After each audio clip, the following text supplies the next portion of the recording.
Di masa lalu, Maharesi Walmiki dalam Ramayana dan Maharesi Vyasa dalam Mahabharata. Kisah ini lalu dituliskan pada sekitar 2500 sampai 1500 sebelum Masehi. Telah menggambarkan tentang penguasa samudra, yaitu Varuna, yang istananya lebih indah dan lebih mewah bila dibandingkan dengan Indraloka atau tempat tinggalnya Dewa Indra. Anak-anak Varuna, yaitu bangsa Kalekea, sangat ditakuti karena saling mengusik dan menjara Indraloka yang ada di Amarawati. Brahma Loka, tempat tinggalnya Batara Brahma, sempat diserbu oleh bangsa penghuni samudra tersebut. Kisah Ramayana dan Mahabharata itu sebenarnya terjadi jauh sebelum bangsa Arya mendiami tanah India. Sebelum dituliskan, kisah tersebut sudah disampaikan secara lisan dari generasi ke generasi selama kurun waktu yang sangat lama.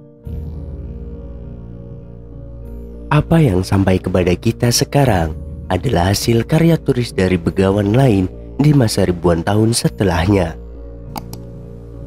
Jadi, bukanlah asli karya tulis dari kedua Maharesi tersebut. Meskipun begitu, ceritanya tidak jauh berbeda dengan apa yang disampaikan oleh keduanya dulu. Lantas siapakah bangsa samudra itu? Mengapa dia sangat ditakuti oleh orang India kuno?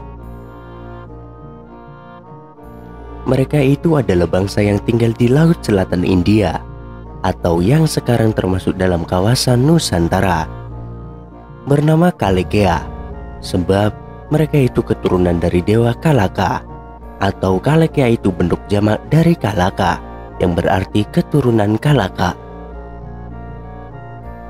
Ciri-ciri fisik mereka ini lebih realistis lagi, dijelaskan dalam legenda di India, yaitu kisah Bahubali.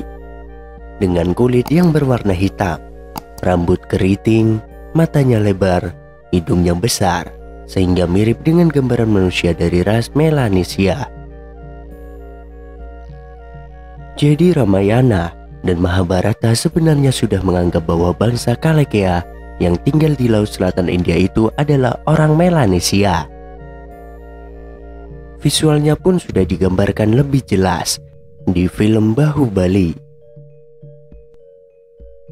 di mana bangsa Kalekea itu menyerang kerajaan Mahiswati. Dan oleh Raja Amarendra Bahubali, mereka pun dapat dikalahkan. Bangsa Kalekea ini digambarkan sebagai bangsa yang agresif. Kalau sudah menyerang naik ke dataran India, mereka akan berjumlah jutaan orang. Bahkan digambarkan sampai menyerang tempatnya Dewa Indra atau Indraloka di Amarawati dan menghancurkannya. Bahkan diceritakan pula, bangsa Kalekea ini sampai menyerang Brahma Loka atau tempat bersemayamnya Batara Brahma. Sungguh bangsa yang sangat luar biasa. Dalam mitologi Hindu, disebutkan bangsa Kalekea ini termasuk dalam kelas Asura, atau bukan dewa, tetapi memiliki kemampuan yang setara. Mereka adalah klan Dewana yang kuat, ganas, dan kejam. Mereka ini adalah keturunan Kalaka, putri Vaisvanara atau putra Danu. Vaisvanara memiliki 3 anak perempuan lainnya, Puloma, Upadanavi, dan Hayasira. Puloma adalah leluhur dari klan Denawa lain yang disebut Pauloma.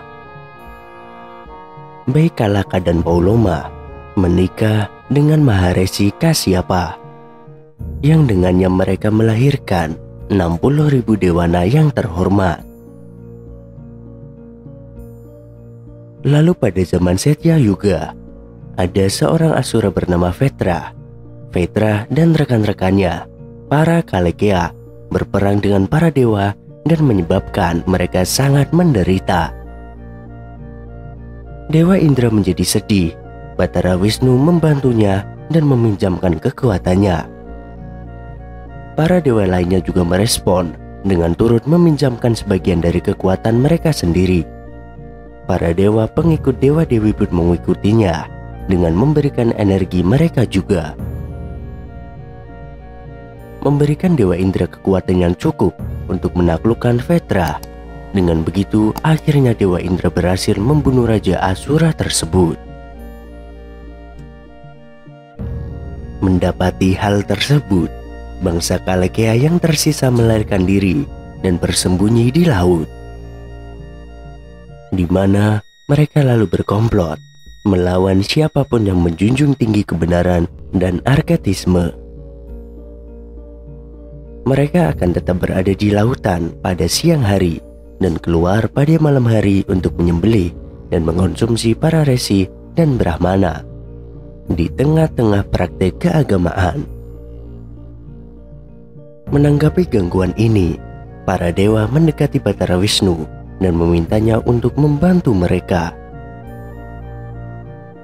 Sang Batara pun menjelaskan bahwa para Kalekea telah menyembunyikan diri mereka di lautan dan tidak dapat dikalahkan dengan mudah.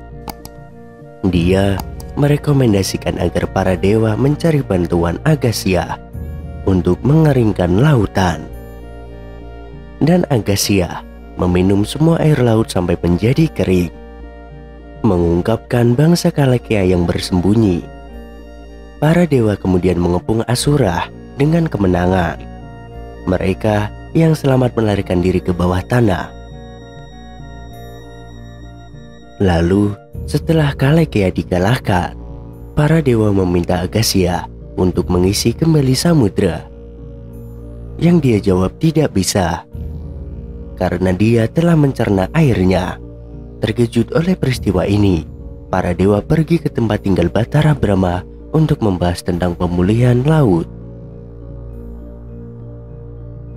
Jadi, orang India pada masa lalu tetap mengeri dengan orang-orang yang tinggal di laut selatan ini jika mereka sampai naik ke dataran India. Terlebih, orang India itu adalah bangsa dataran. Mereka bukanlah bangsa pelaut. Makanya sering menjelaskan tentang bangsa Kalekea itu dengan pandangan yang negatif sebagai pembawa teror, suka menjara, senang berperang, dan anti dewa. Padahal mungkin tidak begitu. Hanya karena rasa takut dan tidak sukanya, maka orang-orang di tanah India pada masa lalu menggambarkan bangsa Kalekea itu sedemikian buruknya. Mirip gambaran iblis yang sangat jahat dan senang dengan kekacauan. Namun begitu, mereka juga menyebutkan nama penguasa bangsa Kalekea seperti Puloma dan Sagara dengan rasa kagum dan penghormatan, di mana istananya berada di Hiranyapura atau kotanya emas, yang kadang terlihat kadang tidak, sehingga mereka pun sampai menggambarkan bahwa lautan itu adalah sesuatu yang menakutkan, dan di sanalah tempat tinggalnya bangsa Kalekea lengkap dengan kebesaran dan kemegahannya.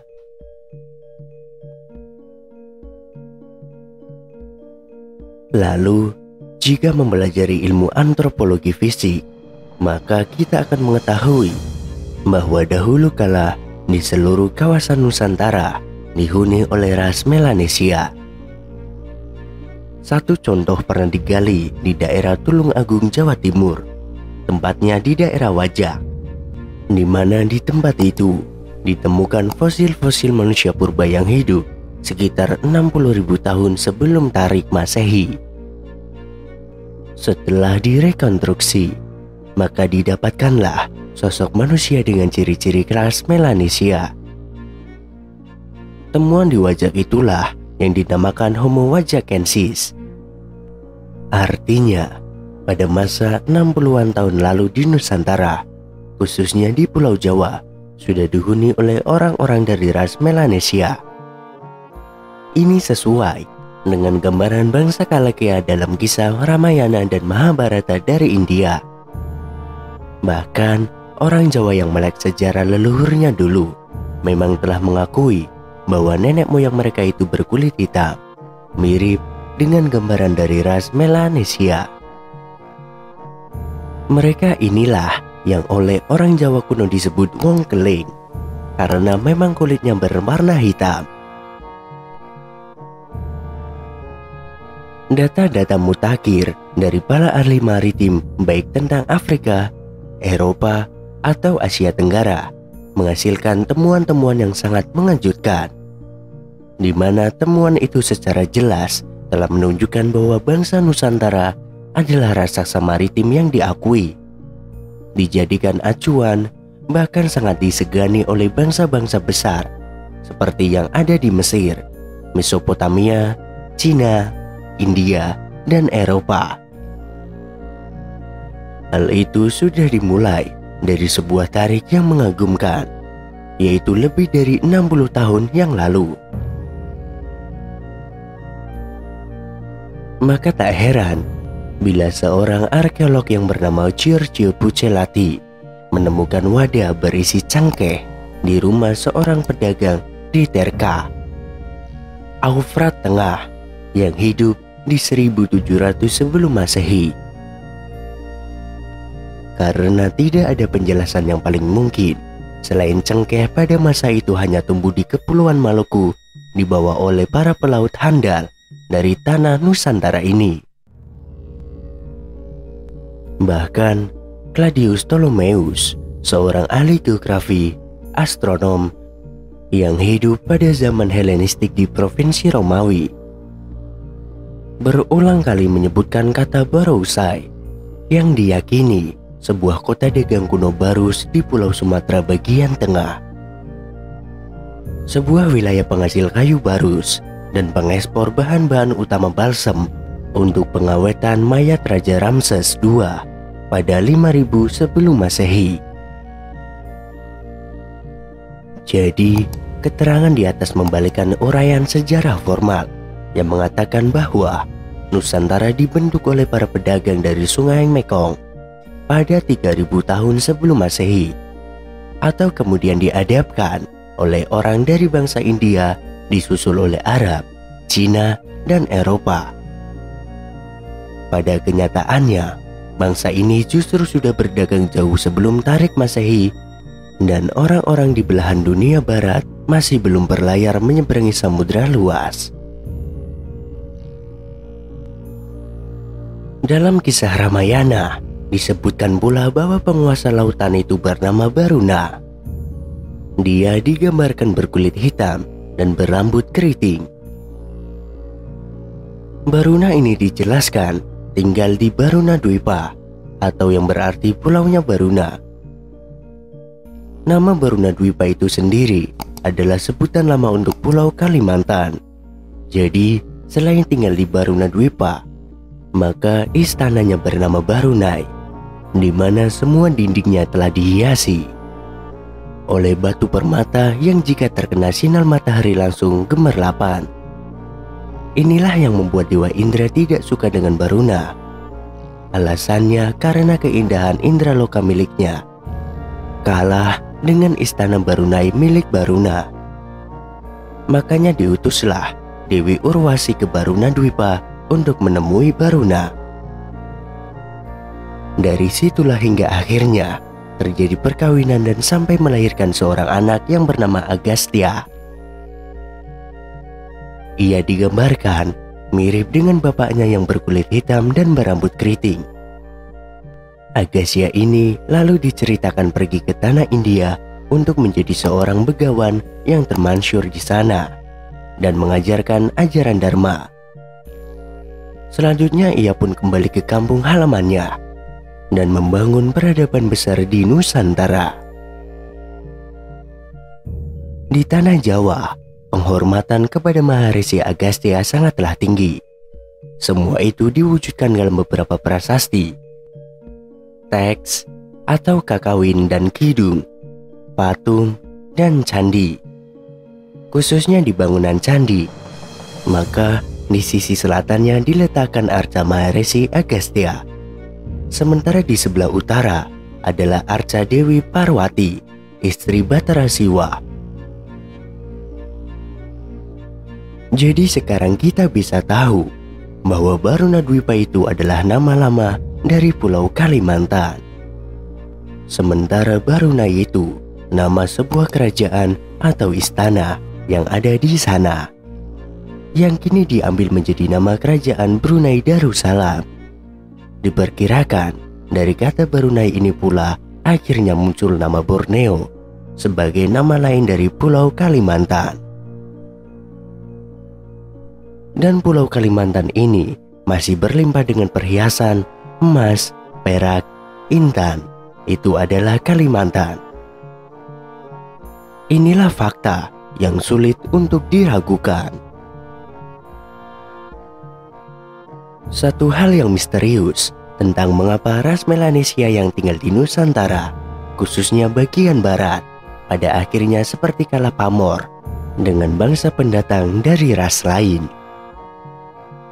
Mereka yang sebelumnya menguasai seluruh kawasan ini dengan segala kekuatan dan kemansyurannya, pada akhirnya sampai terasing atau justru malah terusir dari kampung halamannya sendiri.